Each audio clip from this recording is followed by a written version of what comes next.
Hello everybody, it's Kara from Wild Book Garden, and today I'm here with a very late birthday book haul. So I'm going to be talking about the books I got for my birthday, and also because I'm doing this so late, I'm going to throw in a few that I got as gifts during other months for other things. Yeah, so I'm going to start with the books I got from bookish friends, and then I'm going to end with the things that I got from family members. And before I get into the books, I want to mention the charities that I have been donating to for the last few months. I took this idea from my friend Kelly from Cozy Reader Kelly, who I always link below, but for every book that I buy, I donate at least $1 to a particular charity, and I pick a different one every month. And for these last couple months, it has been to support medical aid in Palestine and also to help India with the COVID crisis. I will list the specific ones I donated to down below. As always, I have a list of resources and places to go to find out about things that are going on right now. Of course, that is not like the be all end all. Like, I shouldn't be anyone's like primary source for information, but there are some starting places there. And I also want to mention that if you were specifically looking to give to support Palestinians in Sheikh Jarrah, that they have actually said that the most important thing that you can do is to raise awareness and spread awareness and pressure your governments, pressure Israel to stop evicting them, to stop the ethnic cleansing that is going on. So specifically that neighborhood, which has been obviously in the news a lot, if you want to help people specifically there, they're not asking actually for monetary donations or anything like that. They want support and action, but if you are looking to donate to other Palestinian aid organizations, that is an option. I just wanted to mention that people on the ground there have said specifically that that kind of aid is not what they're looking for in that neighborhood. Of course, that may change as things go forward, so be sure to look into that, but at least the last that I had heard, they were not asking for like monetary donations or anything like that. They were asking for public pressure and like pressuring your government and also raising awareness like on social media. So starting with the books, these are in absolutely no order whatsoever. The first one I have here is A Goose Girl by K.M. Shea. This is the first book in the Entwined Tales series, which is a series of fantasy novellas that are all by different authors. And this is from my friend Hannah from Lynn Hermione. I'm really excited about this. Hannah said that she has read a few things by this author before that she really enjoyed, and I've been really excited to start this series. I haven't read a like different authored series before, so this is a retelling of The Goose Girl, but I think our main character that we're following is actually like the maid, who, if you know the Goose Girl fairy tale, she's a very important character, but I don't know that I've ever read a retelling from her perspective before, so I'm really excited about that. So thank you so much, Hannah. I can't wait to get to this. Next, I have Ophi's Ghosts by Justina Ireland, and this is from my friend Kelly from Cozy Reader Kelly. I actually have read this one, so you'll be seeing that in my wrap-up whenever that goes up. But she sent me this copy that she actually annotated on sticky notes. Let me see if I can like find an example here. So Kelly like wrote her thoughts as she read this, like at the end of each chapter, which was such a fun experience. And I also just really loved this book. So we're following our main character Ophi, and after one tragic night, she realizes that she has the ability to see ghosts, and her mother end up moving north, I think to not Philadelphia, Pittsburgh, and her and her mother end up moving north. This is set during the Great Migration, and Ophi ends up getting a job at the same creepy old manor house that her mother works at, and the book is about the ghosts and the secrets that she finds there and how those tie into history and trauma from the past. And this is such a fantastic book. I know this is a haul and not a wrap-up, but like I love this, so you'll be hearing much more about it. But thank you so much, Kelly. I loved reading your annotations, and Kelly also really loved this book when she read it, so it was really fun to be able to talk to her about it. Okay, sorry if the angle is slightly different. I had to run and grab this from where I keep my tea. But next I got a box from my friend Yvette from Book Cave, and one thing she gave me is this package of tea. I don't know why I said that so funny, and it is the Dorian Gray blend. It has green tea, black tea, ginger root, and blue cornflower. Yvette knows that I adore Oscar Wilde, and this is also, like, you can't tell that I've actually had quite a bit of this. It looks like it's still full, but I really love this. It's very delicious, and I love that it's Oscar Wilde themed, so I love this. This is so cool.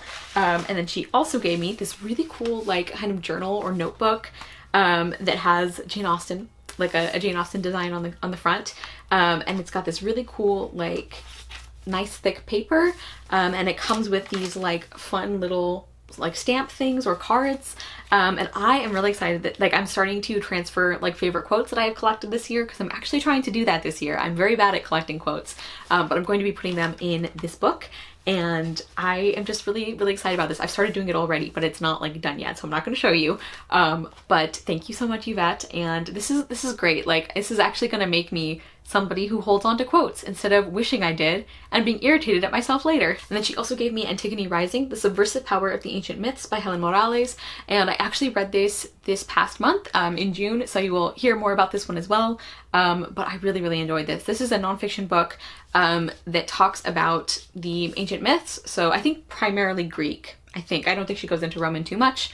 But she talks about like these stories and how they have this effect on our culture, sometimes in very overt ways.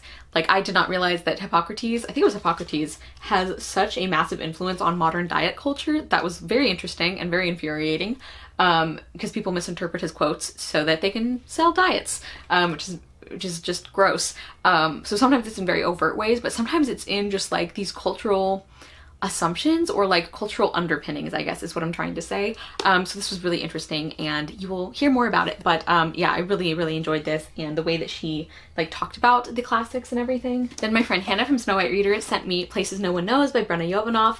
I think this was Hannah's favorite book last year, like #1. I know she really loved it and we have been talking about it and I've been meaning to get to it, and she very kindly gifted me a copy. So this will be read very soon, I hope. And this is a fabulous story. We're following our main character who has the ability, something about dreams. Can she visit other people's dreams? Or I think she ends up in the dreams of this one other person who's kind of like the bad boy at school, and they end up forming a connection. And I just am really looking forward to this. I think I'm really gonna like the writing. It was funny because when Hannah and I were talking about it, she's like, I don't know that you're gonna love it, but I want to know what you think. And I was like, I don't know, I think it sounds good. She's like, I don't know if you'll be like into the romance. And I'm like, I think the things you said about it sounded okay, like sounded interesting. She's like, no, I think you're kind of gonna hate the romance. And I'm like, okay. So I have no idea how I'll feel about some aspects of this book, but I'm very excited to read it. Then my friend Mary Margaret sent me 2 different books. The first one is Revelations of Divine Love by Julian of Norwich, with a foreword by Kaya Oakes, who I have actually, like, I'm reading some things by her that I'm really enjoying, so that is really cool that it's this edition. And this is a really famous, well-known work. It's a 14th century anchorite named Julian of Norwich, or that's how she was known, we don't know her full name, describing these visions that she had. And this is like a really, really well-known work. Julian is very well known for all shall be well, and all shall be well, and all manner of things shall be well. That's like one of her very famous quotations. And I'm really excited to get to this. I have actually like started reading a little bit of it off and on. I don't have it like marked on Goodreads or anything because I don't want to rush through this. But I am really liking this so far, so thank you so much, Mary Margaret. I've been meaning to get to this forever, and I'm really excited to finally have a copy and to be starting to work my way through this. And then she also gave me The Talisman Ring by Georgette Heyer, and I have really enjoyed some of her work. Other books of hers, not so much, but she's an author who, even if I don't love the book, I always like enjoy the experience of reading her books. I did like a whole video about those kinds of authors, which is somewhat old at this point, but I'm so proud of it, so I'll link it down below. And this one, I think it's like a mystery with a romance subplot, and the thing that like made me put this book on my TBR initially is Tatiana Night Owl did a review on Goodreads, which I will also link, and she described the banter as being like very similar to like Beatrice and Benedict. Like that's who it reminded her of from Much Ado About Nothing, which is one of my favorite plays and like one of my all-time favorite couples. So I'm really excited, and I don't think Tatiana would have made that comparison lightly. So I think this is going to be fantastic. So thank you, Mary Margaret. I am so excited for this one. Then my friend Huck from Badger Reads gave me Cogheart by Peter Bunzel, a stunning adventure of danger and daring. And this just looks like such a fun middle grade adventure story. There's a little like mechanical fox on the cover, which just looks adorable. And I've had this series on my radar for ages, and I've heard a couple things about it. Like I've heard from a couple people who have read it who really have enjoyed it. But overall I think it goes pretty under the radar on BookTube.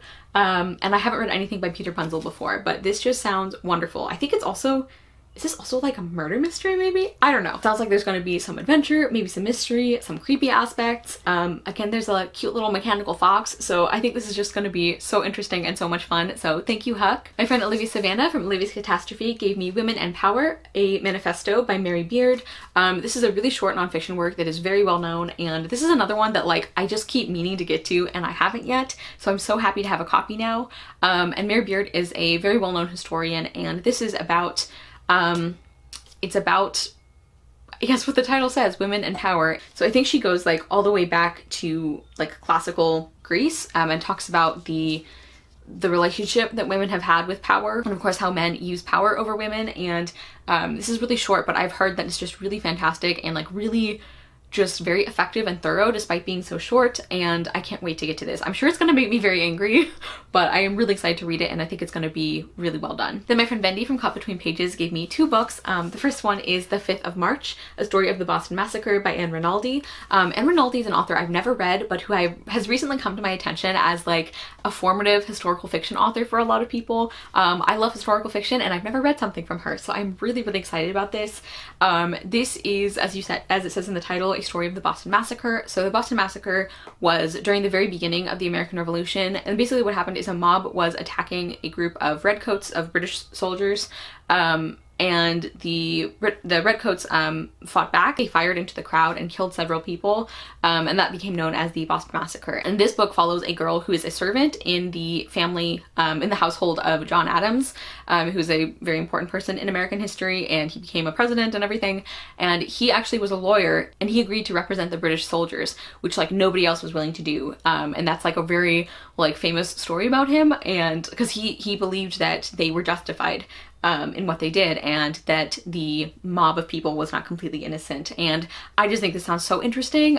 The story of John Adams and the Boston Massacre is something I don't know a ton about, but what I do know has always really interested me. So I'm really looking forward to seeing Anne Rinaldi's take on that event. And then Vendi also gave me A Match Made in Mehendi by Nandini Bajpai. This is a contemporary novel, and our main character is a girl who, her family has always been really good matchmakers, and like that's their thing, that's what they do, and she does not want to be part of that at all. But she ends up discovering that she's very good at it too. And I think what happens after that is like she starts using those abilities, and it creates some mess. It says that she makes a matchmaking service on an app. And I think the book is about what happens after that. I think this sounds just really fun and really cute.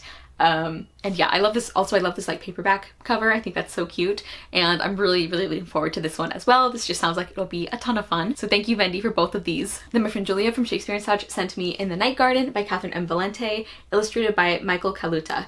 This is the first book in the Orphan's Tales. I think it's just a duology. For some reason, I did not expect this to be such a chunk, but I'm excited. And this is it feels like kind of a take on the Scheherazade premise. I don't know if it's like a direct retelling or not, but it's about our main character, who is this girl who is, she's in the garden of like a prince, I think, and she starts telling him stories. And then so throughout the book we get her stories, and they're connected by this overarching story of this girl and this prince. I love Catherine M. Valente. I really enjoy her writing, and I haven't read anything from her for like kind of a while, so maybe this will have to be the next one I pick up, but I've been wanting to get to this for so long. The premise just sounds right up my alley, and Catherine M. Valente is an author I really enjoy. I know that she's like a very specific flavor of author, but her writing just really works for me. So I'm really excited to get to this. Thank you, Julia. Julia is also a Valente fan, so I'm very excited to have this. And then my friend Taylor from Page Screen Taylor got me Finish the Fight by Veronica Chambers and the staff of the New York Times. So this is a nonfiction book about the women's suffrage movement, and I think it's specifically about all these women who were incredibly important, but who we very rarely talk about. I believe it's also very intersectional. It deals with a lot of, as you can see from the cover, I think, it covers a lot of women of color who were incredibly important in the American women's suffrage movement, but who very rarely got any attention whatsoever, because there was definitely a racism problem within the movement. I also really like the way this is laid out, and like the style and everything. So I've been reading a lot of nonfiction about the US women's suffrage movement and really enjoying it, and I'm so happy to have this one in my collection. So thank you so much, Taylor. I can't wait to get to this one. Okay, so then finishing off with the books that I got from my family. The first one I have here is Life is a Miracle, an essay against modern superstition by Wendell Berry. And Wendell Berry is a poet and essay writer who I just feel like I'm really gonna get on with. I think I've read maybe some samplings of his work, and I did actually read a little bit of this one, but I haven't like officially started reading it on Goodreads or anything. And so this is an essay about basically, like, I forget when he was writing this, but like his point is basically that the world should not be viewed mechanically, if that makes sense. Like, he's definitely a big believer in the importance of science and scientific thought and like all of that kind of like data, but I think the point that he's making is that not everything can be reduced to those things. So he talks about the importance of beauty and the importance of emotion and like the way that we interact with nature and everything. So I just think this sounds really fantastic. The reviews for this are glowing. Even like people who were not necessarily expecting to like get on with his premise, I think really thought this was fantastic. So I'm really excited to read that one. And then I also got from my family The Woman Who Would Be King, Hatshepsut's Rise to Power in Ancient Egypt by Karakuni. I never know how to say this name when it's spelled differently from mine, because she spells it with a K. And I am so excited about this. So Hatshepsut was one of the female pharaohs of ancient Egypt. I don't know if she was like the first female pharaoh, but she was definitely a very significant one. And she was just very good at what she did. And her rule was really important in a lot of ways. And I mean, the book describes it as groundbreaking, so maybe she, or unprecedented, so maybe she was the first female pharaoh, but afterwards, like after her death, her monuments were like destroyed, and like a lot of the information about her rule was like systematically gotten rid of. So I'm really looking forward to learning more about her. Like the little that I know about Hatshepsut makes me very excited to learn more about her. I believe she also was one of the pharaohs, the female pharaohs, who like continued to wear the ceremonial beard because she was like, this is what pharaohs do, so that's what I'm gonna do.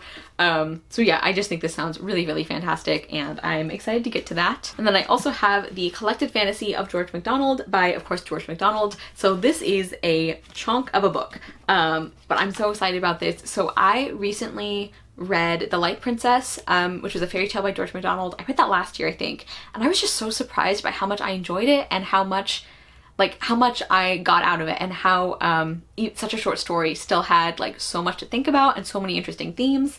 And I also reread a couple years ago The Princess and the Goblin, which is a book I hated as a kid, but I really enjoyed it as an adult. So I'm just like really excited to read more from George MacDonald. This is all of his fantasy works. So it includes a lot of his fairy tales, and then also Lilith. It does include both Princess and the Goblin novels. At the Back of the North Wind, let's see. Phantastes, I'm not sure how to say that. That's a well-known work of his. So I'm just really looking forward to digging into this. This is definitely something that I won't read like straight through or anything, but I'm really excited to read more of his work. And then the last book I'm going to talk about today is All We Can Save: Truth, Courage, and Solutions for the Climate Crisis, edited by Ayanna Elizabeth Johnson and Catherine K. Wilkinson. And I am really, really looking forward to this book. So this is a nonfiction collection of essays by a bunch of different writers about climate change and about what we can still do and what we can still save, and that basically that things are not so hopeless that it can excuse us doing nothing, which I just think is a really important attitude to have. I actually heard about this book. I think one of the authors on Twitter, it might have been Ayanna Elizabeth Johnson, I'm not sure. She was talking about her book and about like the message behind her book being that telling people that things are hopeless does not encourage action. And so while climate change is a huge problem and we do need to do things about it, we should have been doing things about it for a long time, we can't talk about it like it's too late and everything is already gone, or like everything is already so much of a disaster that there's no hope. Okay, so I had to change my camera battery, so I'm sure the angle is different once again, but I was talking about All We Can Save. But I think I was describing like the message of this book about how like there's no excuse for doing nothing. And yes, things are bad and we should have been doing more, and there are some things that we can't save maybe, or that we can't save quickly enough, but there's a lot of other things that we can still do and we must still do. And I just, like, the way she described it just really spoke to me, and it's something that, like, it's not just idealism, you know, wanting to believe that we can still do things and that things can still get better. It is absolutely necessary. Like, it's not motivating to people to say things are hopeless and there's nothing you can do. It's like, okay, well then what's the message there? Like, what is, like, that's not a call to action, you know? Anyway, so I just think this sounds really excellent, and I think it is still going to be very upsetting and frustrating to read, but I think there is going to be an emphasis on the good that we can still do and that some people are still doing. I'm really, really looking forward to reading this one, even though, as I said, I'm sure some parts are going to be very difficult to read because of just what a terrible job humanity has done of taking care of the planet. But I do really like the sound of this perspective, so I'm really looking forward to getting to that one as well. So those are the books that I was gifted for my birthday, or like at various other times happening around the same time as my birthday. I decided to just put them all together. Thank you so much to all my friends who gave me things, and thank you so much to just all my friends in general. Thank you to all of you online who watch, who comment, who like interact. I just really love this community, and yeah, it's just really important for me. It has definitely been one of the things that got me through the last year and a half, like I think for all of us. So thank you guys so much, and thank you for watching. I will see you soon with another video, and I hope you love the next book you read. Bye!